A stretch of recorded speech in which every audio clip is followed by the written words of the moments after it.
ফাতেমা রাদিয়াল্লাহু তাআলা আনহা আল্লাহ রাব্বুল আলামিন যেই মহিলাকে জান্নাতের সার্টিফিকেট দিয়েছেন, ওরে দুনিয়ার মুসলমান, ও ফরিদপুর সদরপুরের মা বোনেরা, ফাতেমা কোনো সাধারণ মহিলা না, আপনিও তো একজন মহিলা, ফাতেমাও একজন মহিলা। উনি কেমন মহিলা চিনেন? ফাতেমা রাদিয়াল্লাহু তাআলা আনহা স্বামীর অভাব অনটনের সময় স্বামীকে ছেড়ে যায় নাই, কিন্তু ফরিদপুর বাঙ্গার মধ্যে অনেক ফ্যামিলি আছে স্বামী অভাব অনটনে পড়ার কারণে সংসার ভাঙ্গাও চলে যায়, ঠিক কিনা? অভাব নাই। ফাতেমা রাদিয়াল্লাহু তাআলা আনহা বলেন, প্রাণের স্বামী, আমার ঘরে দুইটা জামা আছে, একটা জামা মোটামুটি ভালো, এটা ইচ্ছা করলে বাজারে নিয়ে বিক্রি করতে পারবা, আর একটা জামার মধ্যে অনেকগুলো তালি দেওয়া, এই জামা বাজারে নিলে বিক্রি হবে না, তালি আর তালি, তালি আর তালি, এই তালিযুক্ত জামাটা আমি পরিধান করব। প্রাণের স্বামী রে, আমি খাবার খাইতে পারি না, আমার সন্তান খাবার খেতে পারে না, যদি ভালো জামাটা নিয়ে বাজারে বিক্রি করেন তাহলে কিছু দেরহাম পাওয়া যাবে, এই দেরহাম দ্বারা খাবারের ব্যবস্থা করা যাবে, আমার সন্তান হাসাইন হুসাইন খাবার খাই না, হাসাইন হুসাইন খেজুর আর শুকনা খাবার খাইতে খাইতে তারা অতিষ্ঠ হয়ে গেছে। যদি বিভেদ থাকে, মা বাবার কষ্ট আল্লাহর আরশ পর্যন্ত কেঁপে যায়, বলেন না সুবহানাল্লাহ। ফাতেমা স্বামী কি বললেন, স্বামী আমি আর বাহিরে যাব না, আমি ঘরে তাইকা নামাজ পড়বো, রোজা রাখবো, আল্লাহর ইবাদত বন্দেগী করবো, সিরা কাপড় পিন্দা, তবে হ্যাঁ আমার ভালো জামাটা নি বাজারে গিয়ে বিক্রি করে দেরহাম দ্বারা রুটি আর গুস্তর ব্যবস্থা করেন, বলেন না সুবহানাল্লাহ। আরে আরো জোরে বলেন না সুবহানাল্লাহ, আরো জোরে বলেন না আল্লাহু আকবার। বাজারে নিয়ে দেরহাম এর মাধ্যমে বিক্রি করে আমার কাছে নিয়ে আসবা। আলী রাদিয়াল্লাহু তাআলা আনহু উনি ওনার স্ত্রীর জামাটা নিয়ে বাজারে গেলেন, বাজারে যাওয়ার পরে উনি বিক্রি করলেন 6 দিরহামে। কয় দিরহামে? 6 দিরহামে বিক্রি করে আলী রাদিয়াল্লাহু তাআলা আনহু যখন গুস্তের দোকানের ধারে যাইলেন, গুস্তের দোকানের সামনে আরেকজন ভিক্ষুক চোখের পানি ছেড়ে দিয়া বলে, আলী রে, আল্লাহর রাস্তায় যদি তুই আমারে দান করস তাহলে আমার সন্তান আমার স্ত্রী বাঁচবে, না হয় মারা যাবে।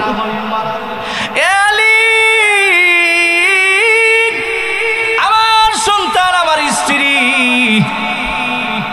একদিন 2 দিন ধরে নয় রে, 1 মাস হয়ে গেল আমাদের চুলায় আগুন ধরে না,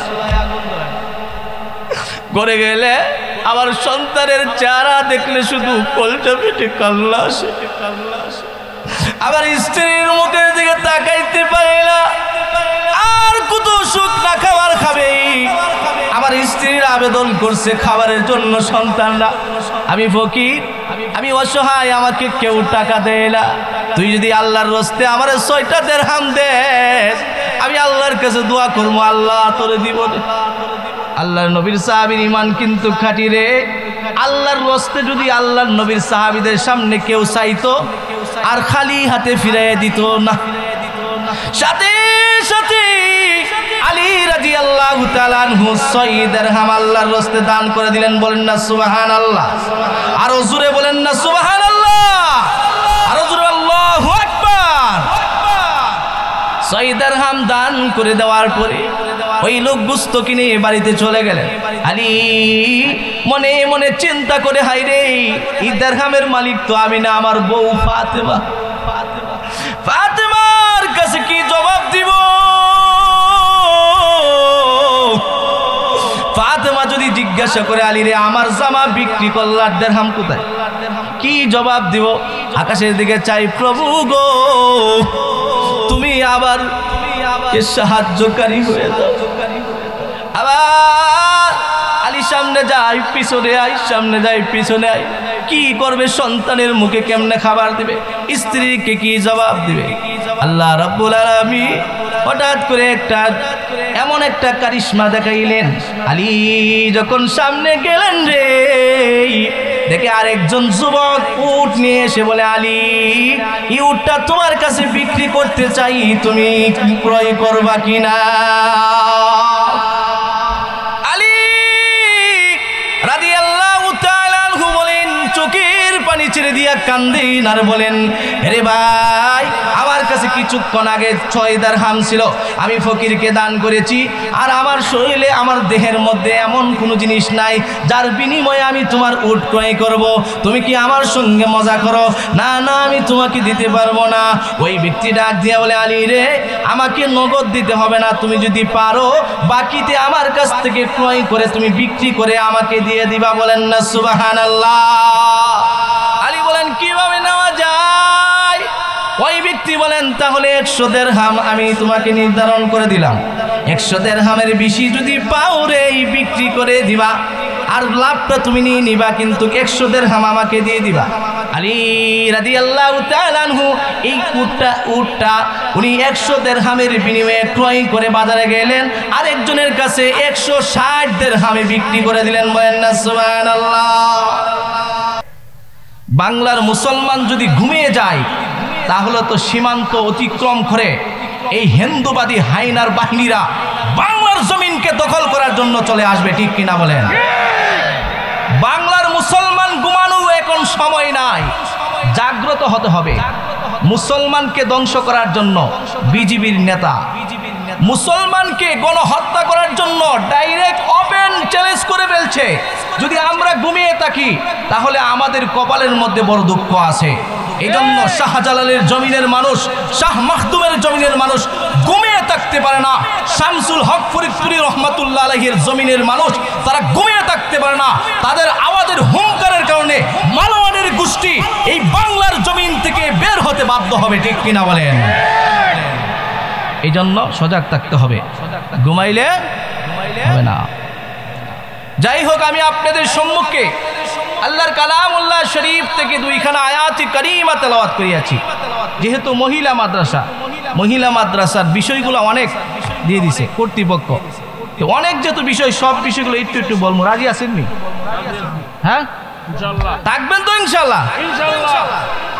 আল্লাহ সবাইকে কবুল করুক, সবাই বলেন আমিন। আমি আল্লাহর কালামুল্লাহ শরীফের 2খানা আয়াতে কারিমা তেলাওয়াত করিয়াছি।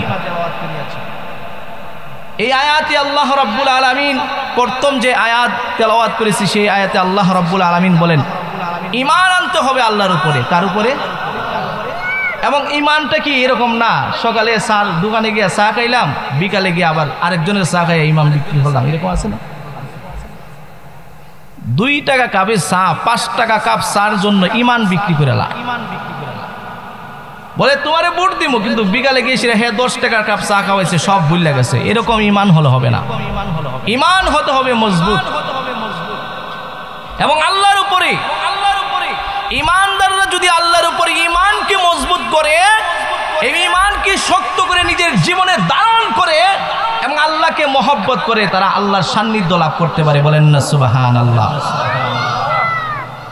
আর যাদের ঈমান দুর্বল তারা দেখবেন মুহূর্তের মধ্যে বেঈমান হয়ে যাবে। আল্লাহর রাসূল হাদিসে বলছে, এমন এক জমানা আসবে সকালে মুমিন হবে, বিকালে আবার কাফের হবে, বিকালে মুমিন হবে, সকালে আবার কাফের হবে। কারণ ঈমান এত দুর্বল, সামান্যতম একটা পণ্যের বিনিময়ে সেই ঈমানকে বিক্রি করে দিবে। বলেন না নাউজুবিল্লাহ।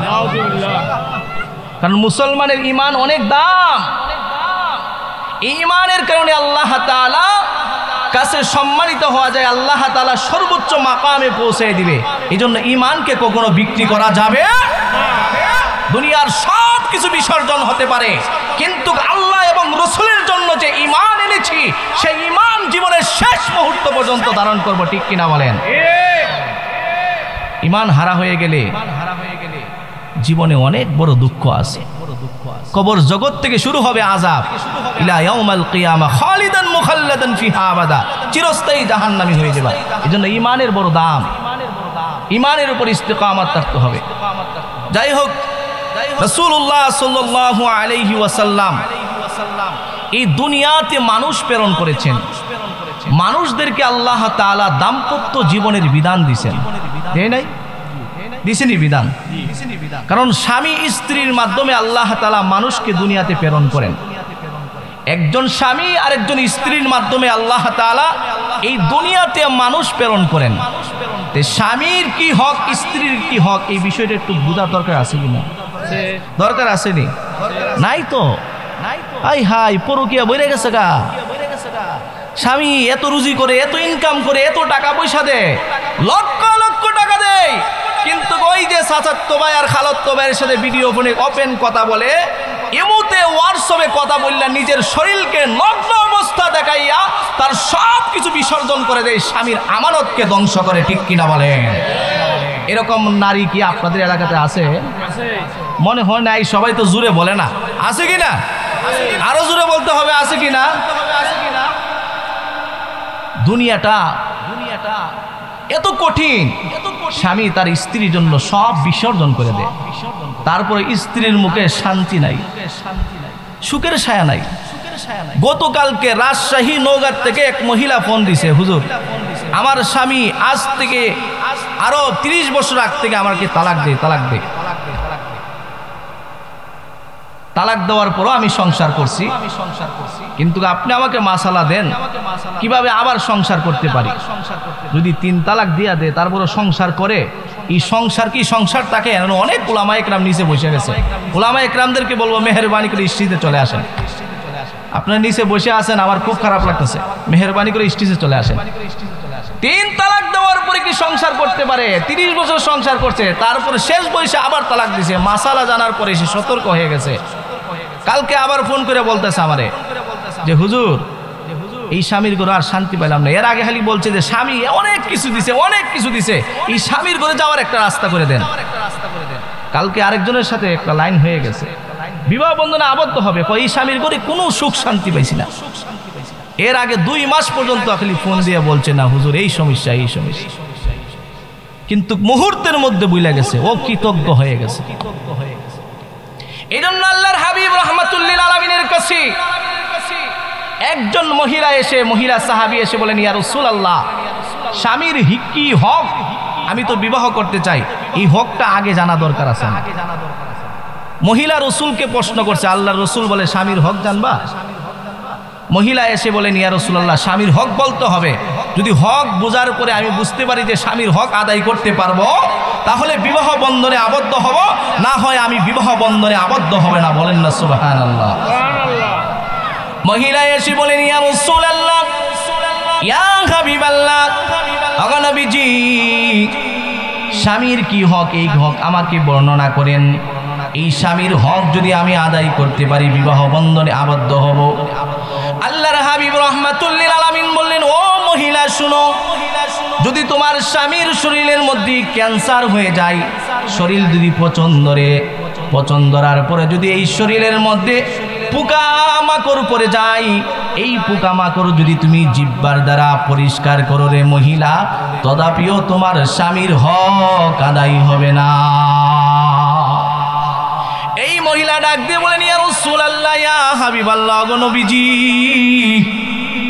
এই রকম কঠিন বিধান, এইভাবে কাজ করলো যদি হক আদায় না হয়, ওগো আল্লাহর নবী, আমি জিন্দেগিতে আর কোনোদিন বিবাহ করব না। কি হক দেখছেন? কিন্তু স্বামীরে সম্মান করেনি, তুই তুখার জামাইরে উষ্টা টুকুর লাজ কত কিছু দে, অভাব নাই। আরেক মহিলা এসে বলেন, ইয়া রাসূলুল্লাহ, ইয়া হাবিবাল্লাহ, আপনার কাছে আমি জানতে চাই স্বামীর অনুমতি কতটুকু নিতে হবে, এই অনুমতির বিধান আমাকে বলেন। আল্লাহর হাবিব রাহমাতুল্লিল আলামিন বলেন, ও মহিলা, তুমি যদি একটা গৃহে বসবাস করো আর তোমার বাবা যদি পাশের গৃহে বসবাস করে, আর তোমার বাবা যদি অসুস্থ হয়ে যায়, স্বামী অনুমতি না দিলেই ওই অবস্থায় তোমার বাবাকে দেখার বিধান ইসলাম দেয় না। কিছুদিন পরে ওই মহিলা এসে বলেন, ইয়া রাসূলুল্লাহ, ইয়া হাবিবাল্লাহ, ওগো নবীজি, আমার আব্বা অসুস্থ হয়ে গেছে, আমার স্বামী তো সফরে বের হয়ে গেছে, ওগো নবীজি, আমি কি আমার আব্বাকে দেখার জন্য যাইতে পারবো? আমার স্বামী তো সফরে চলে গেছে, এই মুহূর্তে আমি আমার স্বামীর অনুমতি নেওয়া কোনো সম্ভব না। আরে মুসলমান, ফরিদপুরের মুসলমান, ওই জমানায় কোনো মোবাইল ছিল না, টেলিফোন ছিল না যে ফোন করে স্বামীর কাছ থেকে অনুমতি নিবে। আল্লাহর হাবিব রাহমাতুল্লিল আলামিনকে বলে, ওগো নবীজি, আমি তো স্বামীর কাছ থেকে অনুমতি নিতে পারি নাই, আমার আব্বা অসুস্থ হয়ে গেছে, এমন অবস্থায় আমার আব্বাকে দেখা উচিত। আল্লাহর হাবিব বলেন স্বামী অনুমতি না দিলে আব্বাকে দেখার জন্য যাওয়ার বিধান ইসলাম দেয় নাই। ওই মহিলা কষ্ট পাইয়া আবার স্বামীর ঘরে চলে গেলেন। পরের দিন এসে বলেন ইয়া রাসূলুল্লাহ, ইয়া হাবিবাল্লাহ, ওগো নবীজি, আজকে আমার আব্বা এমন অসুস্থ, একবারে মরণ শয্যা, মৃত্যু শয্যা আছে, আপনি যদি অনুমতি প্রদান করেন তাহলে আমি আমার আব্বাকে দেখতে পারি। আল্লাহর হাবিব বলেন তোমার স্বামী কি অনুমতি দিয়েছেন?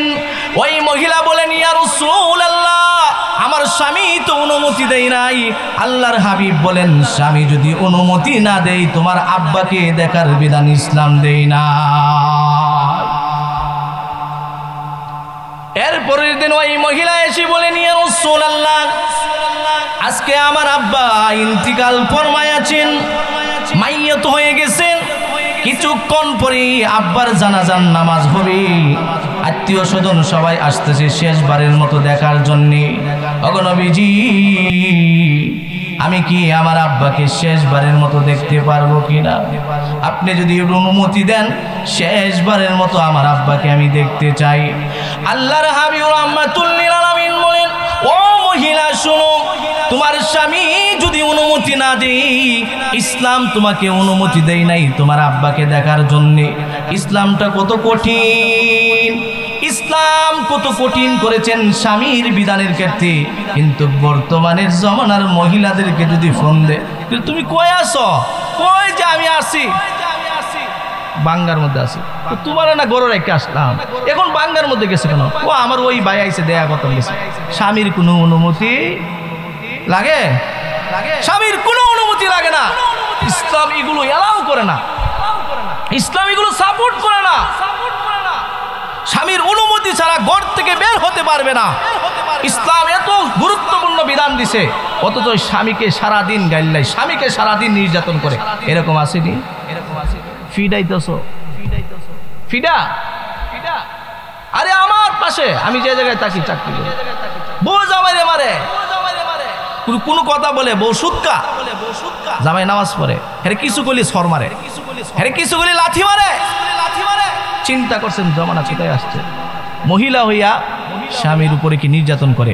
বাংলাদেশ সরকার মহিলা নির্যাতনের আইন জারি করছে। আমার মতে বর্তমান জমানার মধ্যে 100%-এর মধ্যে 95% মানুষ, পুরুষ মানুষ মহিলাদের কাছে নির্যাতিত, ঠিক কিনা বলেন?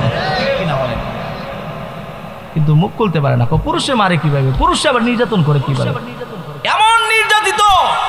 আরে আমার পরিচিত একজন বন্ধু, তার স্ত্রীর নির্যাতনের কারণে সে স্ট্রোক করে মারা গেছে। কত নির্যাতন করে, মানসিকভাবে যে কত কষ্ট দেয়। অথচ রাসূলুল্লাহ সাল্লাল্লাহু আলাইহি সাল্লামের জামানায় তার স্বামীকে এই মহিলারা এত ইজ্জত সম্মান করছে। এই সম্মান আর ইজ্জতের কারণে আল্লাহ তাআলা তাদেরকে জান্নাতের সার্টিফিকেট দিয়েছেন। বলেন না সুবহানাল্লাহ।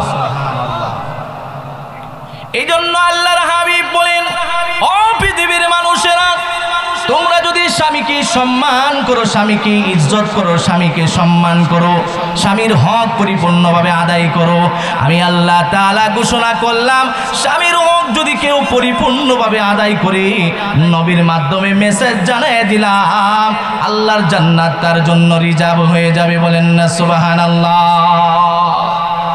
আল্লাহর নবী রাহমাতুল লিল আলামিন, ওই বিশ্ব নবী, দেখেন মাইকের কি অবস্থা, দাঁড়ে গেলে আওয়াজ করে, দূরে গেলে কি নাই। আমি কি মিছা কথা কইছি? মিছা কথা কইছি ভাই? দাঁড়ে গেলে আওয়াজ করে, দূরে গেলে কি? প্রতিদিন তো আমরা কথা বলি, একদিন না যায়। দাঁড়ে গেলে আওয়াজ হয়, দূরে গেলে হয় না।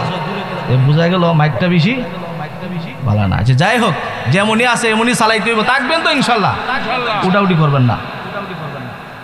আল্লাহর নবী রাহমাতুল লিল আলামিন, উনি বিশ্ব নবী, উনি রাহমাতুল লিল আলামিন, উনি ওনার কন্যা ফাতেমাকে বলেন ফাতেমা, তোমার আগে একজন মহিলা জান্নাতে প্রবেশ করবে। ফাতেমা গো, তুমি কি জানো তোমার আগে একজন মহিলাদের জান্নাতে প্রবেশ করবে এবং তোমার সঙ্গী জান্নাতে থাকবে? ফাতেমা রাদিয়াল্লাহু তাআলা আনহা বলেন ইয়া রাসূলুল্লাহ, ইয়া হাবিবাল্লাহ, আল্লাহর নবী গো আমি তো এটা জানি না। আল্লাহর হাবিব বলেন যাও ওই মহিলার সঙ্গে গিয়ে সাক্ষাৎ করো। নবীজি ঠিকানা দিয়ে গেলেন। ফাতেমা রাদিয়াল্লাহু তাআলা আনহা ওই মহিলার সঙ্গে সাক্ষাৎ করার জন্য চলে গেলেন। মহিলা দরজা বন্ধ করে বসে আছে, কারণ ওনার স্বামী সফরে বের হয়ে গেছে। আর বলে গেছে দুনিয়ার কোনো পুরুষ মহিলা আসলে গৃহে প্রবেশ করার অনুমতি নাই। মহিলাও স্বামীর কথা পরিপূর্ণভাবে পালন করে।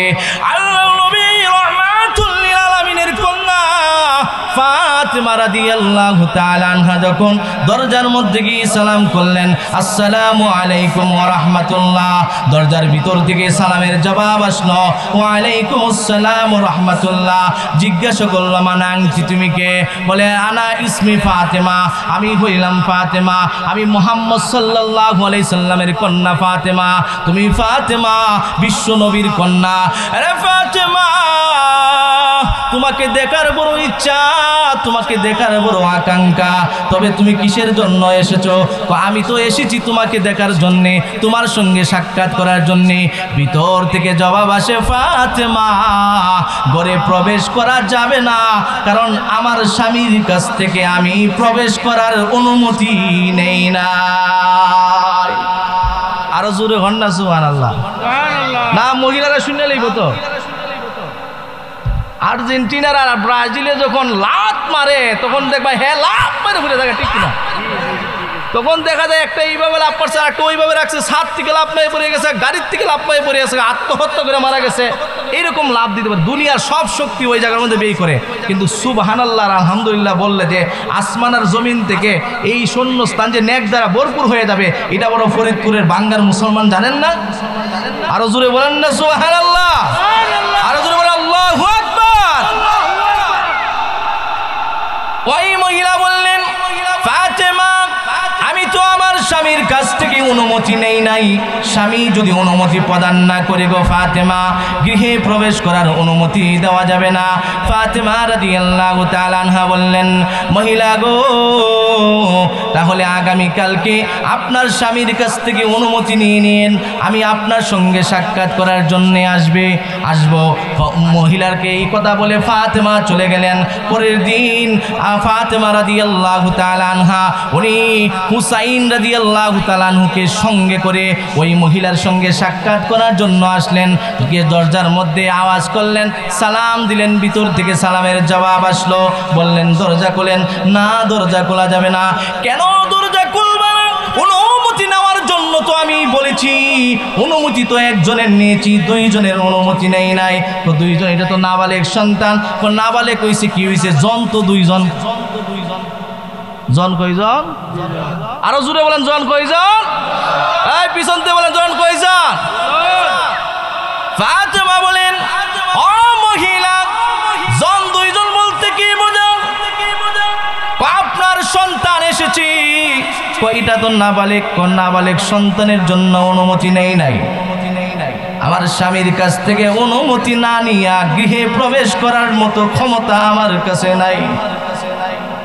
ফাতেমা রাদিয়াল্লাহু তাআলা আনহা বললেন, যা আগামীকালকে আমি আসবো, তোমার স্বামীর কাছ থেকে অনুমতি নিও। ফাতেমা চলে গেলেন। আগামীকালকে ফাতেমা রাদিয়াল্লাহু তাআলা আনহা আসলেন, সালাম দিলেন, সালামের জবাব হলো। সালামের জবাব দেওয়ার পরে বললেন, ফাতেমা ডাক দিয়ে বলেন, মহিলা গো দরজা খুলো, দরজা খুলো, তোমার সঙ্গে সাক্ষাৎ করার জন্য এসেছি। ওই মহিলা জবাব দিলেন, না দরজা খোলা যাবে না। ফাতেমা বললেন, কেন দরজা খুলবেন না? কারণ হলো আপনার সাথে দুইজন আসছে, দুইজনের আমি অনুমতি নিছি, কিন্তু পিছনে আরেকটা দেখা যায়। ফাতেমা হুসাইন রাদিয়াল্লাহু তাআলা আনহুকে সাথে নিয়ে আসছে, কিন্তু হাসাইনও দেখছে যে তার আম্মা খুঁজে দিচ্ছে হুসাইনকে নিয়ে এসে। দেখছেন না, আমরা ছোটবেলা যখন আমার আম্মা বাজারে যাইতো, আমরা গুড্ডি খেলতাম, আকাশে গুড্ডি উড়াইতাম। ওই সময় দেখা যাইতেছে শরীরের মধ্যে মাটি উডি লাগিয়ে দিচ্ছে। মা বলছে, তুই তাক বাবা, যাওয়া দরকার না, কিন্তু মাটি উডি নিয়ে এসে রেখেছি ভাঙ্গা বাজারে, ঠিক কিনা? আম্মা যেতেছে, ছোট মানুষ, মা বাবার প্রতি মহব্বত, মারও এমন মহব্বত যে সন্তানকে না ছেড়ে যেতে পারে না, সন্তানকে নিয়ে গেছে। ওই মহিলা ডাক দিয়ে বলেন, না অনুমতি দেওয়া যাবে না। ফাতেমা রাদিয়াল্লাহু তাআলা আনহা বলেন, মহিলা গো আমরা দুইজন এসেছি আজকে নিয়ত করে আমি আর হুসাইনকে ঘরে প্রবেশ করার অনুমতি দাও। আমরা ঘরে প্রবেশ করব, ঘরে প্রবেশ করে তোমার সঙ্গে সাক্ষাৎ করব। ওই মহিলা জবাব দেয়, আল্লাহর নবী রাহমাতুল লিল আলামিনের সুন্নাত হলো যদি মেহমান সবাই আসে সবাইকে ঘরে প্রবেশ করানোর, আপ্যায়ন করার, আর যদি দুইজনকে ঢুকায় তাহলে দেখতে এটা কেমন লাগে, এটা কখনো সম্ভব না। যাও, অনুমতি দেওয়া যাবে না, তোমার সঙ্গে সাক্ষাৎ করা যাবে না। ফাতেমা রাদিয়াল্লাহু তাআলা আনহা বললেন, ও মহিলা, আগামীকালকে আসবো। ওই মহিলা ডাক দিয়ে বলেন, না, আগামীকালকে আসা যাবে না। কেন আসা যাবে না? আগামীকালকে যদি আসেন তাহলে আমার স্বামীর কাছে জবাব দিতে হবে। আমার স্বামী বলবে, স্ত্রী গো, প্রথম দিন অনুমতি নিয়েছেন কিন্তু কেন মেহমানদারি করাইলেন না? দ্বিতীয় দিন অনুমতি নিলেন, কেন মেহমানদারি করাইলেন না? তৃতীয় দিনে অনুমতি নিলেন, কেন মেহমানদারি করাইলেন না? এই কথা যদি আমার স্বামীর কাছে প্রকাশ হয়ে যায়, আমি চাই আমার স্বামীকে অনেক ভালোবাসি, আমি আমার স্বামীর আমানতের হেফাজত করি, আমি আমার স্বামীর লজ্জাস্থানের হেফাজত করি, আমি আমার স্বামীর সব কিছুর হেফাজত করি, আমি আমার স্বামীকে সম্মান করি, আল্লাহর বিধানকে মানি। এই বিধান জানার মতো ক্ষমতা একমাত্র আছে আল্লাহর। আমার স্বামীকে আমি শুনাইতে চাই নাই। ও ফাতেমা, যাওয়ার অনুমতি নেওয়া দরকার নাই। ফাতেমা রাদিয়াল্লাহু তাআলা আনহা বলেন, তোমার স্বামী কি করে? ওই মহিলা ডাক দিয়া বলেন, ফাতেমা গো, আমার স্বামী হলো একজন কাঠুরিয়া, কাঠ বিক্রি করে করে সংসার চালায়। ফাতেমা রাদিয়াল্লাহু তাআলা আকাশের দিকে তাকিয়ে বলেন, প্রভু গো, একজন কাঠুরিয়ার স্ত্রী স্বামীর আমানতের এত হেফাজত করে, একজন কাঠুরিয়ার স্ত্রী ইসলামকে এত মানে, স্বামীকে এত ইজ্জত করে, এত সম্মান করে, এত মহব্বত করে, আল্লাহ তুমি তার প্রতিদান দাও। আমার আব্বা যে বলেছিল আমার সঙ্গে জান্নাতে যাইব, এই মহিলা বোঝা গেল তার আমলের কারণে আল্লাহ জান্নাতে দিবে। বলেন না সুবহানাল্লাহ। ওই কাঠুরিয়ার স্ত্রী বললেন, ফাতেমা, আমি জানি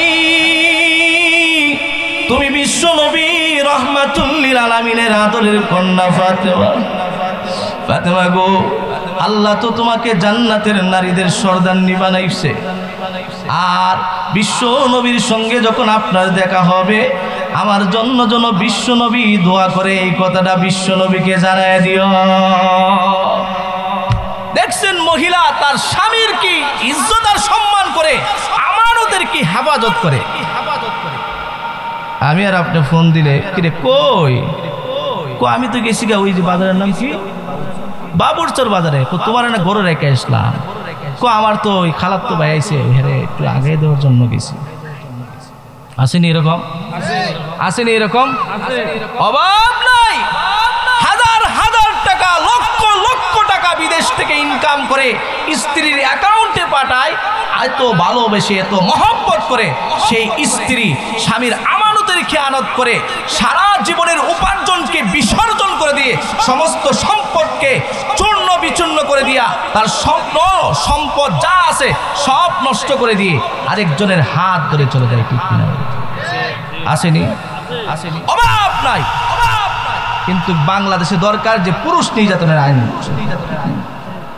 আসেনি? আসেনি? অভাব নাই। আল্লাহর রাসূল সাল্লাল্লাহু আলাইহি সাল্লাম নারীদেরকে বলছেন, তোমরা স্বামীদেরকে সম্মান করো। আল্লাহর হাবিব বলেন, ও দুনিয়ার নারীরা, স্বামীর এত সম্মান, স্বামীর এত সম্মান, পৃথিবীর মানুষেরা রে, সাহাবায়ে কেরাম আল্লাহর হাবিবকে সম্মান দেখানোর জন্য মাথা নত করতেছিল।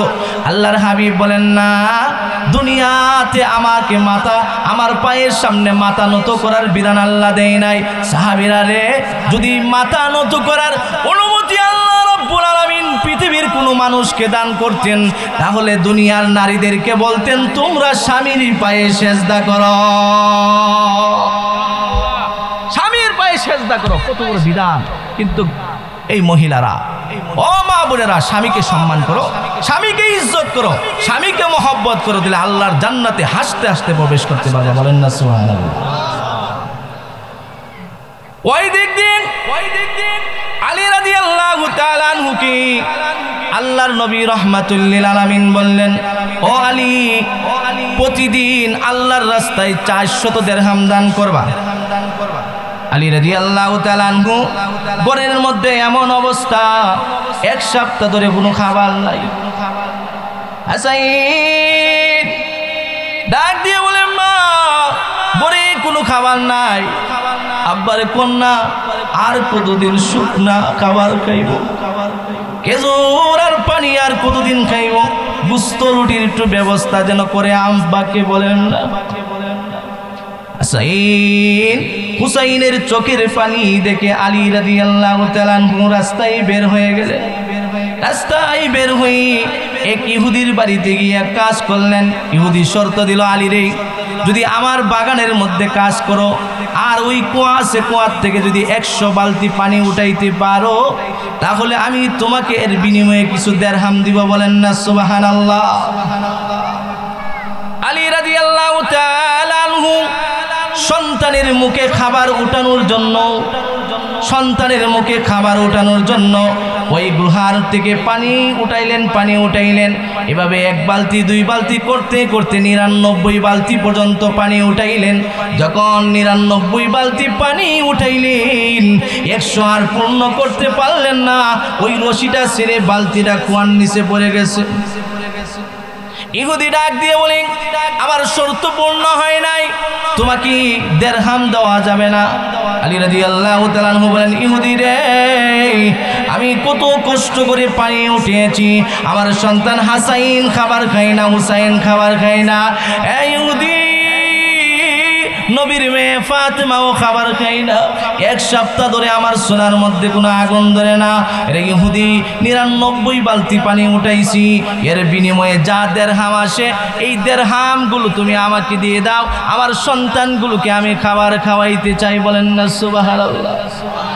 এই কথা বলার পরে ইহুদি আলী রাদিয়াল্লাহু তাআলা আনহুর গালের মধ্যে চড় মেরে দিলেন। আলীকে অনেক আঘাত করলেন, আলীকে দিরহাম দেয় নাই। এইদিকে ফাতেমা রাদিয়াল্লাহু তাআলা আনহা বসে আছেন, ওনার স্বামী খাবার নিয়ে আসবে, সন্তানরা খাবার খাবে। আলী দরজায় গিয়ে সালাম দিলেন, আসসালামু আলাইকুম ওয়া রাহমাতুল্লাহ। হাসাইন ডাক দিয়ে বলে, মা গো, ও মা, মনে হয় আমার আব্বা খাবার নিয়ে এসেছি, তাড়াতাড়ি সালামের জবাব দিয়ে তুমি দরজা খুলে দাও।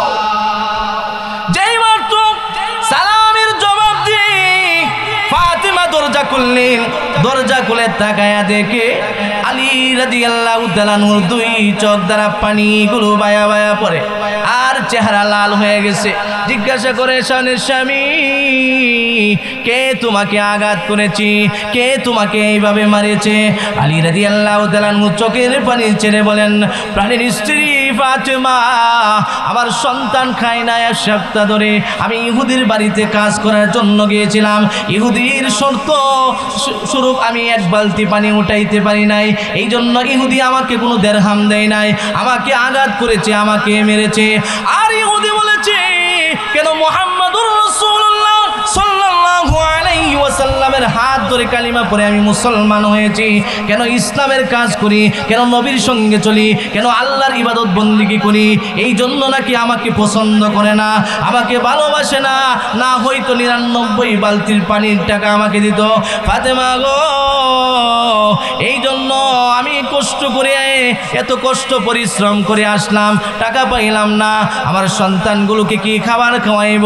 ফাতেমা রাদিয়াল্লাহু তাআলা আনহা, আল্লাহ রাব্বুল আলামিন যেই মহিলাকে জান্নাতের সার্টিফিকেট দিয়েছেন, ওরে দুনিয়ার মুসলমান, ও ফরিদপুর সদরপুরের মা বোনেরা, ফাতেমা কোনো সাধারণ মহিলা না, আপনিও তো একজন মহিলা, ফাতেমাও একজন মহিলা। উনি কেমন মহিলা চিনেন? ফাতেমা রাদিয়াল্লাহু তাআলা আনহা স্বামীর অভাব অনটনের সময় স্বামীকে ছেড়ে যায় নাই, কিন্তু ফরিদপুর বাঙ্গার মধ্যে অনেক ফ্যামিলি আছে, স্বামী অভাব অনটনে পড়ার কারণে সংসার ভাঙ্গেও চলে যায়, ঠিক কিনা? অভাব নাই। ফাতেমা রাদিয়াল্লাহু তাআলা আনহা বলেন, প্রাণের স্বামী, আমার আমার ঘরে দুইটা জামা আছে, একটা জামা মোটামুটি ভালো, এটা ইচ্ছা করলে বাজারে নিয়ে বিক্রি করতে পারবা, আরেকটা জামার মধ্যে অনেকগুলো তালি দেওয়া, এই জামা বাজারে নিলে বিক্রি হবে না, তালি আর তালি, তালি আর তালি, এই তালিযুক্ত জামাটা আমি পরিধান করব। প্রাণের স্বামী রে, আমি খাবার খাইতে পারি না, আমার সন্তান খাবার খেতে পারে না, যদি ভালো জামাটা নিয়ে বাজারে বিক্রি করেন তাহলে কিছু দেরহাম পাওয়া যাবে, এই দেরহাম দ্বারা খাবারের ব্যবস্থা করা যাবে, আমার সন্তান হাসাইন হুসাইন খাবার খাইল। হাসাইন হুসাইন খেজুর আর শুকনা খাবার খাইতে খাইতে তারা অতিষ্ঠ হয়ে গেছে। যদি বিভেদ থাকে মা বাবার কষ্ট আল্লাহর আরশ পর্যন্ত কেঁপে যায়, বলেন না সুবহানাল্লাহ। ফাতেমা স্বামী কি বললেন, স্বামী আমি আর বাহিরে যাব না, আমি ঘরে তাইকা নামাজ পড়বো, রোজা রাখবো, আল্লাহর ইবাদত বন্দেগী করবো, সিরা কাপড় পিন্দা, তবে হ্যাঁ আমার ভালো জামাটা নিয়ে বাজারে গিয়ে বিক্রি করে দেরহাম দ্বারা রুটি আর গুস্তর ব্যবস্থা করেন, বলেন না সুবহানাল্লাহ।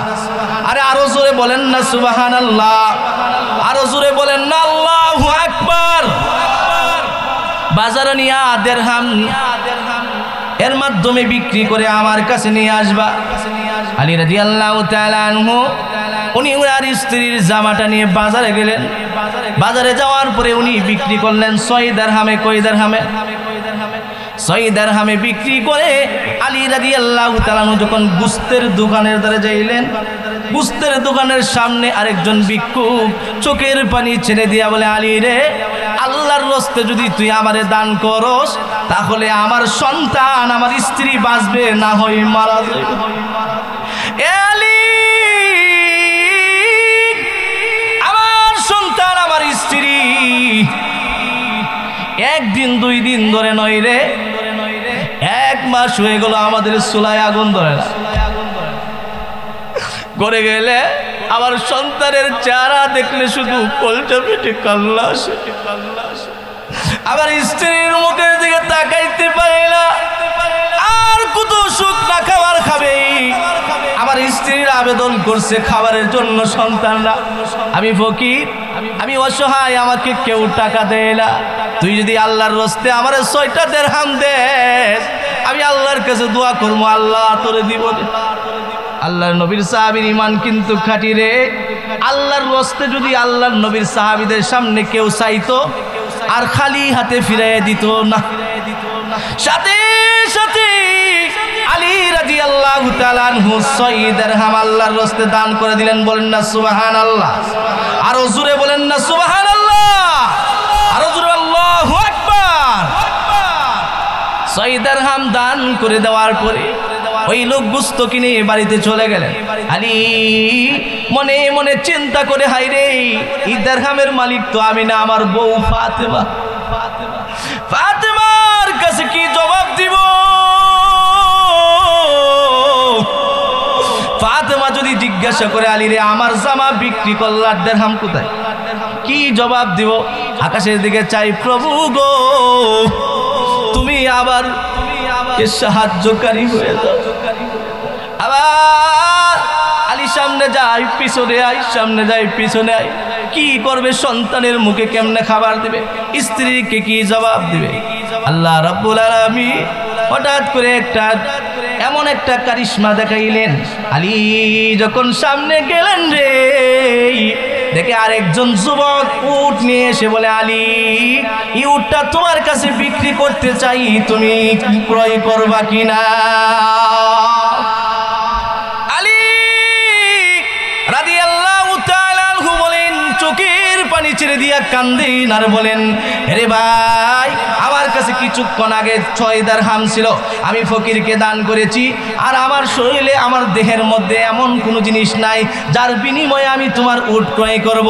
তুমি কি আমার সঙ্গে মজা করো? না না, আমি তোমাকে দিতে পারবো না। ওই ব্যক্তি ডাক দিয়া বলে, আলী রে, আমাকে নগদ দিতে হবে না, তুমি যদি পারো বাকিতে আমার কাছ থেকে ক্রয় করে তুমি বিক্রি করে আমাকে দিয়ে দিবা, বলেন না সুবহানাল্লাহ। আলী বলেন, কিভাবে নেওয়া যায়? ওই ব্যক্তি বলেন, তাহলে 100 দিরহাম আমি তোমাকে নির্ধারণ করে দিলাম, 100 দিরহামের বেশি যদি পাও রে বিক্রি করে দিবা, আর লাভটা তুমি নিয়ে নিবা, কিন্তু 100 দিরহাম আমাকে দিয়ে দিবা। আলী রাদিয়াল্লাহু তাআলা আনহু এই উটটা উনি 100 দিরহামের বিনিময়ে ক্রয় করে বাজারে গেলেন, আর একজনের কাছে 160 দিরহামে বিক্রি করে দিলেন। বলেন না সুবহানাল্লাহ। আলী রাদিয়াল্লাহু তাআলা আনহু চোখের পানি ছেড়ে আল্লাহর কাছে কান্দে, আল্লাহ 6 দিরহাম দিয়েছিলাম আল্লাহর রাস্তায়, কয় দিরহাম? আর আল্লাহ দিছে কয় দিরহাম? 160। এর মধ্যে পুঁজি ছাড়া 100 দিয়ে দিব, আর 60 থাকবে। লাভ ডাবলের ডাবল নি, আরো জোরে কোন ডাবলের ডাবল নি। এই পিছনের মানুষ কি বুঝতেছেন? লাভ হয়েছে 60 দিরহাম। আলী বাজারে গেলেন, 6 দিরহামের মাল কি 60 দিরহামের মতো ওই বলি?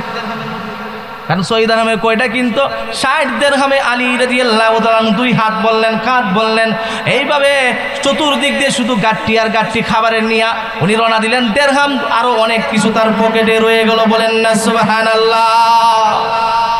আলী রাদিয়াল্লাহু তাআলা আনহু ঘরে গিয়ে সালাম দিলেন, আসসালামু আলাইকুম ওয়া রাহমাতুল্লাহ। সালামের জবাব দেওয়া হলো, কে? আমি প্রাণের স্বামী আলী এসেছি। দরজা খোলার পরে ফাতেমা রাদিয়াল্লাহু তাআলা আনহা দেখেন তার 2 হাতের মধ্যে শুধু খাবারের বাজার, রুটি গোশত আরো বিভিন্ন ধরনের বাজার নিয়ে আসছি। জিজ্ঞাসা করলেন, কি গো, একটা সিরা জামা দিয়া এত খাবার কিভাবে তুমি ক্রয় করলা? এটার জবাব তুমি আমাকে দিতে হবে। আলী রাদিয়াল্লাহু তাআলা আনহু ওই ঘটনাটা বললেন। ওই সময় ফাতেমা রাদিয়াল্লাহু তাআলা আনহা বলেন, ও প্রাণের স্বামী, তুমি তো পুঁজি ছাড়া, তোমার আসল ছাড়া ব্যবসা করে আনছো, কারণ তোমার তো আসল নাই। এই আসল ছাড়া ব্যবসা করে যে মাল আনছো, এই মাল খাওয়া কি জায়েজ হবে কিনা? এই মালের মাসালার ব্যাপারে শরীয়ত কি বলে? আলী রাদিয়াল্লাহু তাআলা আনহু কি অনেক বড় আলেম। আলী বলেন, ইসলাম বলেছে এই ব্যবসার মাধ্যমে খাবার যাবে, খাওয়া যাবে 100% হালাল। ফাতেমা বলেন, না না, আল্লাহর নবী রাহমাতুল লিল আলামিন জিন্দা আছেন। আমার আব্বাকে এই মাসালা না জিজ্ঞাসা করা পর্যন্ত একটা খাবার আমি ঘরের ভিতরে প্রবেশ করাইব না। আরো জোরে বলনা সুবহানাল্লাহ। আরে কেমন মহিলা! আরে আমাদের এলাকার মধ্যে, আপনাদের এলাকার মধ্যে মহিলারা বিট্টেন দেখো কি, আমার স্বামী বেড়াই একটা, বেড়াই কি খালি আনে দে দে, আর 2 হাত বইরা 3 হাত বইরা গাড়ি বইরা টাক বইরা খালি দে দে, খালি শ্বশুর বাড়িতে দে, দাদার বাড়িতে দে, খালার বাড়িতে দে, কই থেকে দে আনে হিডার জিগানা। এটা কি বিয়ার আগে বেড়া আসিন না বিডি আসিন? এই মহিলা দেখো, আমার স্বামী বেড়া আর বেড়া। এই লোক তো বিয়ার আগেও বেড়া ছিল, কিন্তু হেরা বলে যে মাল খাওয়াইতেলি বেড়া। তো স্বামী হালাল ইনকাম করতেছে কিনা, টাকাগুলো বৈধ ইনকাম হচ্ছে কিনা, সুদের টাকা না, ঘুষের টাকা না, হাউসে বাম্পারের টাকা, এগুলোর খোঁজ খবর রাখে না। আল্লাহর রাসূল বলেন, যেই মহিলা এরকম ভাবে স্বামীর ইনকামের ব্যাপারেও খোঁজ খবর রাখে না, ওই মহিলা জাহান্নামের আগুনে জ্বলবে। ঠিক কিনা? আল্লাহর রাসূল বলেন, লা ইয়াদখুলুল জান্নাতা জাসাদুন বুদিয়া বিল হারাম। যেই দেহের মধ্যে, যেই শরীরের মধ্যে হারাম প্রবেশ করবে, সেই দেহ শরীর আল্লাহর জান্নাতে কোনোদিন প্রবেশ করবে না। কঠিন কঠিন। ফাতেমা রাদিয়াল্লাহু তাআলা আনহা কেমন মহিলা! উনি কি সাধারণ কোনো মহিলা? ওরে বাঙ্গার মুসলমান, ও ফরিদপুরের পর্দার আড়ালের মা বোনেরা, আপনিও তো একজন মহিলা, আর ফাতেমা তো একজন মহিলা। উনি কিভাবে স্বামীর ইনকামের ব্যাপারে জিজ্ঞাসাবাদ করেছেন। ফাতেমা রাদিয়াল্লাহু তাআলা আনহা ওনার স্বামীকে বলেন, স্বামী গো, তোমার এই ব্যবসার মাধ্যমে হালাল হবে কিনা আল্লাহর নবীকে জিজ্ঞাসা না করে আমি একটা খাবারও ঘরে প্রবেশ করাইব না। আরো জোরে বলেন না সুবহানাল্লাহ। ফাতেমা রাদিয়াল্লাহু তাআলা আনহা এবং আলী, স্বামী স্ত্রী 2 জন মিলে আল্লাহর নবীর কাছে গেলেন। নবীজি হাসতেছে, দেখছো আমার মেয়ের জামাই আর আমার মেয়ে আসতেছে আমার ঘরে, খুব ভালো লাগতেছে। কারণ মেয়ের জামাই যখন মেয়ে একসাথে আসে, হাসি খুশি যখন আসে, কিন্তু শ্বশুরে কিন্তু ভালো লাগে। যে আমার মেয়ের যদি 10 লক্ষ টাকা দিয়ে বিয়া দিয়ে থাকি, মাল দিয়ে এই সেই দিয়ে যাই কিছু করি, কিন্তু সুখে তো আছে, মা বাবার অন্তর জুড়াইয়া জায়গা, কলজাটা ঠান্ডা হয়ে জায়গা, ঠিক কিনা বলেন মুসলমান? এই অভাবের মধ্যে ফাতেমা এত যাচাই বাছাই করে খাবার খাও। আরে ফাতেমা, ঈমান বড় দামি জিনিস। ফাতেমা রাদিয়াল্লাহু তাআলা আনহা ডাক দিয়ে বলেন, আব্বা শুনেছি গো আল্লাহর নবী রাহমাতুল লিল আলামিন বলেছেন দুনিয়ার জিন্দেগিটা হলো ক্ষণস্থায়ী জিন্দেগি। একদিন, 2 দিন, 3 দিন, 1 বছর, 2 বছর, 5 বছর, 50 বছর, 100 বছরের হায়াতের জিন্দেগি যদি কষ্ট করি তাহলে আমার মতো ফাতেমার অন্তরে কোনো দুঃখ কষ্ট লাগবে না। কিন্তু এই সামান্য জিন্দেগির মধ্যে যদি আমি নবীর কন্যা ফাতেমা একটা হারাম আমার পেটের ভিতরে প্রবেশ করাই, কিয়ামতের কঠিন ময়দানে আমি আল্লাহর নবীর আশিক হতে পারবো না। আরো জোরে বলেন না সুবহানাল্লাহ। ওগো নবীজি, আপনি মাসালা দেন, এটা হালাল না হারাম? আল্লাহর রাসূল বসে আছে। জিবরাইল আমিন আল্লাহর নবীর কাছে এসে বলেন, ইয়া রাসূলুল্লাহ, ইয়া হাবিবাল্লাহ, ওগো নবীজি, আল্লাহ রাব্বুল আলামিন আমাকে পাঠিয়েছেন। আরে জিবরাইল, এই মুহূর্তে কেন আমার সামনে আসলাম? মাসালার সমাধান দিব। আলী কার সঙ্গে ব্যবসা করেছি, এই ব্যবসার পরিপূর্ণ সমাধান আমি দেওয়ার জন্য এসেছি। আল্লাহর নবী ডেকে বলেন, রে জিবরাইল, আমার আল্লাহ আপনাকে পাঠাইছি।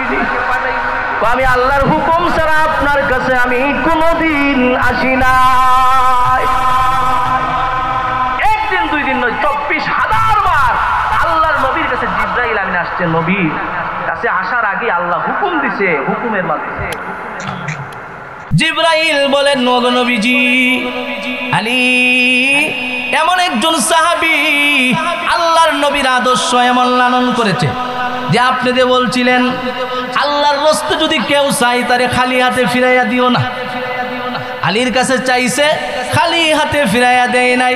আলী সন্তানের জন্য কিভাবে খাবার আনবে, কিভাবে সন্তানের মুখে হাসি ফুটাবে, কিভাবে ফাতেমার সামনে জবাব দিবে, আল্লাহ রাব্বুল আলামিন ওই সময় আমাকে বলে, জিবরাইল রে, যা যা আলীর সঙ্গে আমার বিজনেসের সম্পর্ক জুড়ে দে। দুনিয়ার কোনো মানুষ তো গরিবের সঙ্গে ব্যবসা করতে চায় না, তার পুঁজি নাই, পুঁজি নাই, আবার এসব ব্যবসা করতে যা যা ব্যবসাটা হাতে দিকে আসেনি। আমার বাসা বুঝেননি, আমার বাড়ি হবিগঞ্জ, সিলেট। কিছু আঞ্চলিক ভাষা আইসা পড়ে, যতই শুদ্ধ বলি কিন্তু আঞ্চলিক একটা কি ভাষা আর আছে। তারপরও তো বলে কি পাইছ, ঠিক আছে, পাতে জিজ্ঞা ব্যবসা করা লাগবে না, নাই কোনো কিছু আইছে তারপর ব্যবসা করতে পারে, লজ্জা করে না?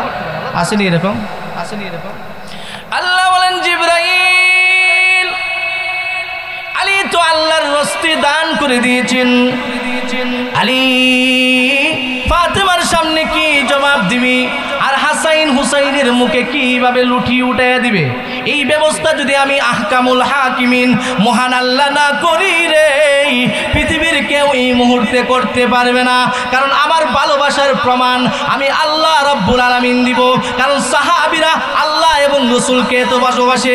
আল্লাহ বলেন, ওয়াল্লাযীনা আমানু আশাদ্দু হুব্বান লিল্লাহ। ও পৃথিবীর মানুষেরা, সাহাবায়ে কেরাম আল্লাহ এবং রাসূলকে জীবনের চাইতে সব চাইতে বেশি ভালোবাসে। আল্লাহ রাব্বুল আলামিন বলেন, যা একটা উট নিয়ে যা। আমি উটটা নিয়ে আসলাম, আমি জিবরাইল ছিলাম সেই উটের মালিক। আমি জিবরাইল ওই আলীর কাছে উটটাকে বিনা পুঁজিতে দিয়ে দিলাম। টাকা নাই, কিভাবে দিবে? কারণ আল্লাহর পক্ষ থেকে আমি আসছি। আর ওই আলী ওই উটটা নিয়ে এসে আবার যে বিক্রি করছে, যেই ব্যক্তির কাছে, এই বিক্রিটা হলো আল্লাহর ফেরেশতা মিকরাইল। আর জোরে কন্যা সুবহানাল্লাহ না, আরো জোরে হলে এই মহিলাটা শুনে লইব, শুনে লইব তাড়াতাড়ি কন্যা, জোরে কন্যা, আল্লাহু আকবার। একটা জবানও বন্ধ রাখেন না, বলে আল্লাহু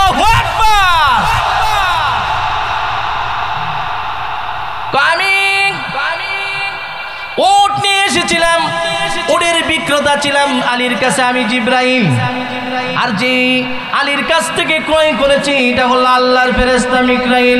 ওগো নবীজি, দুনিয়ার কোনো মানুষ আমার আলীর সঙ্গে ব্যবসা করে নাই, দুনিয়ার কোনো শিল্পীপতি ব্যবসা করে নাই, দুনিয়ার কোনো বেঈমান কাফের করে নাই, দুনিয়ার কোনো মুসলমান করে নাই, স্বয়ং আহকামুল হাকিমিন মহান আল্লাহ রব্বুল আলামিন আলীর সঙ্গে ব্যবসা করেছেন, আর আল্লাহর ব্যবসার মধ্যে কোনো ত্রুটি হতে পারে না।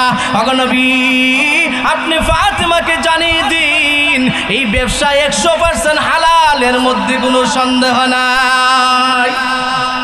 আল্লাহর নবী বলে হালাল, যা ইচ্ছা খাও, কোনো সমস্যা নাই। ব্যবসা কিভাবে হালাল হইছে, কিভাবে আল্লাহ তাআলা ব্যবস্থা করে দিছে, যে আপনাদেরকে বুঝাইতে চাই আলী কয় টাকা দান করছে, কয় টাকা আল্লাহ দিলেন, কয় টাকা 60 টাকা। দান করলে বাড়ে না কমে, বাড়ে না কমে, কয়টা বাজে দিকে, বাড়ে না কমে, বাড়ে না কমে, বাড়ে। দান করলে বাড়ে, আল্লাহ সম্মান বাড়ায় দেয়, ইজ্জত বাড়ায় দেয়, সর্বদিক দিয়ে আল্লাহ তাআলা দেয়। 1 টাকা দান করলে আর ডাবল ডাবল দিয়া দেয়, কারণ আল্লাহর রাস্তায় দান করলে এটা জমা থাকবে, আর না দান করলে জমা থাকবে না। আপনার সন্তান যে আপনার জন্য দান করবে এর কোনো গ্যারান্টি আছে? আরে গ্যারান্টি আছে? কোনো গ্যারান্টি নাই। মুসলমান যদি দান না করেন, মসজিদ মাদ্রাসা যদি আপনি দান না করেন, ইসলামের মূল শিকড় হলো মসজিদ মাদ্রাসা, এই জায়গার মধ্যে দান না করলে ইসলামের বিধান থাকবে না, ইসলামের মজবুত কুটি থাকবে না। যদি এইভাবে মসজিদ মাদ্রাসা আস্তে আস্তে অবহেলার কারণে এগুলো নিভে যায়, তাহলে বাতিল শক্তিরা ইসলামকে ধ্বংস করার জন্য চতুর্দিক দিয়ে হামলা করবে, ঠিক কিনা বলেন? আরে বাংলার মুসলমান, আপনারা জানেন যে বাংলাদেশকে নিয়ে এখন চক্রান্ত হচ্ছে, ঠিক কিনা বলেন? ইসকন একটা সন্ত্রাসী দল, ইসকন হিন্দুদের উগ্রবাদী একটা সন্ত্রাসী সংগঠন। এই সংগঠনের মাধ্যমে মুসলমানের নাম নিশানা মিশিয়ে দেওয়ার জন্য তারা এই মিশন চালিয়েছে, ঠিক কিনা বলেন? আমার মুসলমান ভাই, চট্টগ্রামের আইনজীবীকে নির্মমভাবে তারা হত্যা করেছে। হত্যা করে বাংলার মুসলমানকে বলতে চাই, যারা আমার বিরুদ্ধে দাঁড়াইবে তাদেরকেও আস্তে আস্তে হত্যা করে কবরে পাঠিয়ে দিব, ঠিক কিনা বলেন? এভাবে ইসকন চতুর্দিকে ঐক্যবদ্ধ হয়েছে। ইসকনকে বাঁচানোর জন্য আমাদের পাশের দেশ, আমাদের দাদির দাদা, আমাদের দাদির দাদা অথবা আমাদের মার জামাই, মা আর জামাই মিল্লা, বাবা আর বিডি মিল্লা এই বাংলাদেশকে ধ্বংস করার জন্য চক্রান্ত চালাইছে, ঠিক কিনা বলেন? চতুর্দিক দিয়ে চক্রান্ত চালাইছে। এমনকি আগারতলার মধ্যে হাই কমিশনার উপর আক্রমণ করেছে, ওই জায়গায় পুলিশ উপস্থিত থাকা সত্য ওই সময় পুলিশ বাধা দিতে পারে নাই। কত বড় দুঃসাহস! বাংলাদেশের হাই কমিশনার উপরে তারা আক্রমণ চালিয়ে দিয়েছে। ও মুসলমান, ঘুমিয়ে থাকলে ওই দিন আর দূরে নয় যে সমস্ত মুসলমানকে ধ্বংস করার জন্য উগ্রবাদী ভারতীয়রা আক্রমণ করবে, ঠিক কিনা বলেন? আমরাও বাংলার জমিন থেকে জানিয়ে দিতে চাই, ও হিন্দুত্ববাদী উগ্রবাদী ইসকনের দালালরা, বাংলাদেশে যারা আওয়ামী লীগ করে তারা ইস্কনের দালালি করতেছে বর্তমানে, ঠিক কিনা? আরো জোরে বলেন, ঠিক কিনা? এই মুহূর্তে যদি বাংলাদেশ ইন্ডিয়ার যুদ্ধের ঘোষণা হয়ে যায়, এটা ইমানি ঘোষণা হবে, ঠিক কিনা? এটা শহীদি ঘোষণা হবে, ঠিক কিনা? এটা জিহাদি ঘোষণা হবে, ঠিক কিনা? কারণ বাংলার জমিন 95% মুসলমানের জমিন, ঠিক কিনা বলেন? এই জমিনের উপর আক্রমণ করা তার উদ্দেশ্যই হলো মুসলমানকে ধ্বংস করা। এই জমিনের মধ্যে যখন আক্রমণ করতে চাইবে, যারা বিগত 17 বছর মুসলমানদের উপর নির্যাতন করেছে, আলিম ওলামার উপর নির্যাতন করেছে, আলেমদেরকে জেল কাটিয়েছে, তারা কিন্তু উগ্রবাদী ইসকনের সঙ্গে যোগ দিয়েছে, ঠিক কিনা বলেন? আরো জোরে বলেন, ঠিক কিনা? এই উগ্রবাদী হিন্দু দল, মালওয়ানের গোষ্ঠী, গুজরাটের কসাই নরেন্দ্র মোদী এবং হিন্দুস্তানের বেঈমান মালওয়ানের গোষ্ঠীরা যদি ঐক্যবদ্ধ হইয়া বাংলার জমিনে আক্রমণ করে, দেখবেন আওয়ামী লীগের কুত্তা লীগের বাচ্চারাও তাদের সঙ্গে যুক্ত হবে, ঠিক কিনা বলেন? তবে আমি তাদেরকে জানিয়ে দিতে চাই, কুত্তা লীগ বলেন, ছাত্রলীগ বলেন, আওয়ামী লীগ জানোয়ার বলেন, এই খুনি হাসিনাদেরকে আমি জানিয়ে দিতে চাই, যদি এই বাংলার জমিনের মুসলমানের উপর কোনো একটা আক্রমণ হয়, এটা শাহজালালের জমিন, শাহ মাকতুমের জমিন, অসংখ্য ওলিয়া উলিয়ার জমিন, উদ্ধার করে দেওয়ার জন্য বাংলার জমিনের 14 কোটি মুসলমান সজাগ আছে, ঠিক কিনা বলেন? মুসলমানকে ধ্বংস করার জন্য চক্রান্ত চলছে। কত সাহস জানেন? আমাদের সীমান্তের মধ্যে আক্রমণ করতেছে, তারা মিছিল নিয়ে আসতেছে, বাংলাদেশে আক্রমণ করবে। এমনকি ওপেন ভাবে মিডিয়ার সামনে ঘোষণা দিয়ে দিছে বিজিবির নেতারা যে মুসলমানকে যেখানে পাইবা দইরা দইরা জবাই করবা। বলেন না নাউজুবিল্লাহ? মুসলমানকে যেখানে পাইবা দরে দরে জবাই করবা, ওপেন চ্যালেঞ্জ করে তারা ঘোষণা দিয়ে দিয়েছে।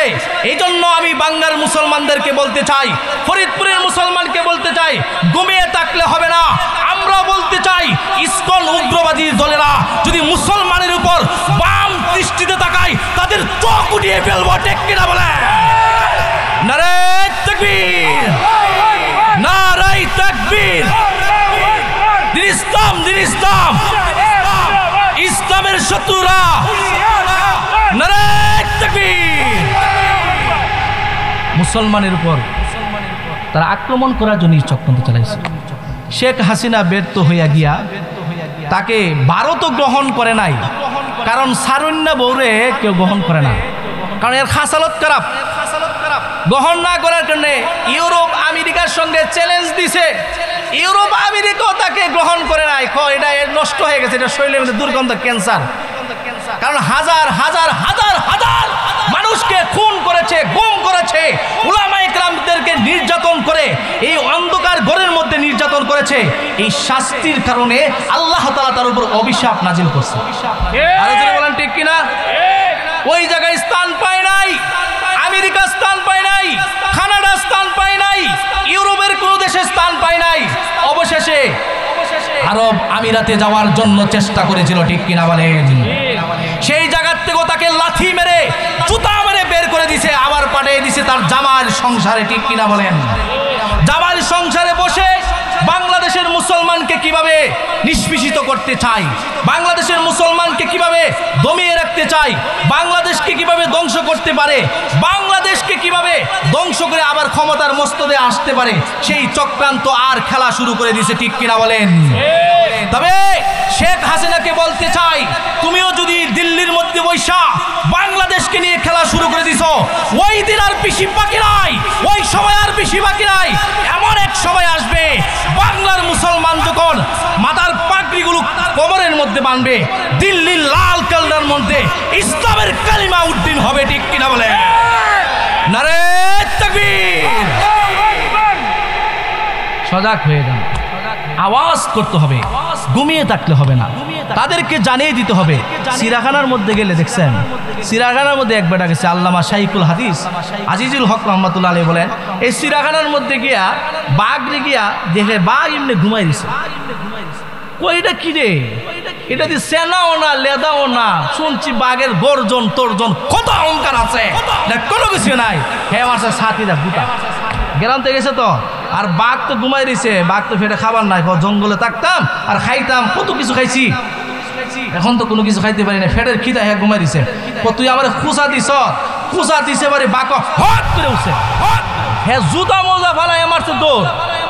এই জন্য নরেন্দ্র মোদী এবং ইন্ডিয়ার উগ্রবাদী সন্ত্রাসী ইসকন এবং ইন্ডিয়ার সন্ত্রাসী বাহিনীদেরকে বলতে চাই, বাংলাদেশের দালাল আওয়ামী লীগদেরকে বলতে চাই, তোমরা যদি বাংলাদেশ নিয়ে এইভাবে কুচাকুচি শুরু করে দাও, মনে করছো বাংলাদেশের মুসলমান ঘুমিয়ে আছে, বাংলাদেশের মুসলমান ঘুমিয়ে আসে নাই। তোমরা যদি বাংলার জমিনকে দখল করার জন্য, স্বাধীন রাষ্ট্রকে হস্তক্ষেপ করার জন্য তোমরা যদি গৌরবিন্দ রাজার মতো হস্তক্ষেপ করো, আমরা শাহজালালের ভূমিকায় বাংলার জমিন থেকে উগ্রবাদী ইসকনকে নিষ্পেষিত করে দিব, ঠিক কিনা বলে?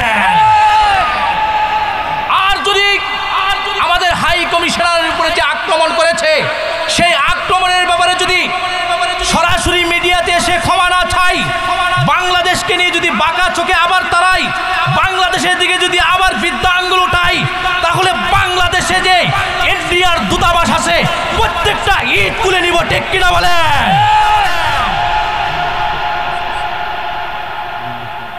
ক্ষমা চাইছে মুসলমানের, জানে জানে মুসলমানরা যদি জাগ্রত হয়ে যায় থাকতে পারবে না, কারণ অতীতে পারে নাই। হাজার হাজার বেঈমান, হাজার হাজার কুফরি শক্তি আল্লাহ রসুলের বিরুদ্ধে যুদ্ধের ময়দানে আসছে, আল্লাহর রসুল অল্প কিছু সাহাবীদেরকে নিয়ে যুদ্ধের ময়দানে গেছে, আর আল্লাহকে বলছে মাতা নাসরুল্লাহ, আল্লাহ তুমি কখন সাহায্য দিবা? আল্লাহ বলছে ও নবী চিন্তা করিও না, ও নবী চিন্তা করিও না, ইয়া আইয়ুহান নাবিয়্যু হাসবুকাল্লাহ, ও নবী আমি তো আপনার জন্য যথেষ্ট, মুমিনের জন্য যথেষ্ট।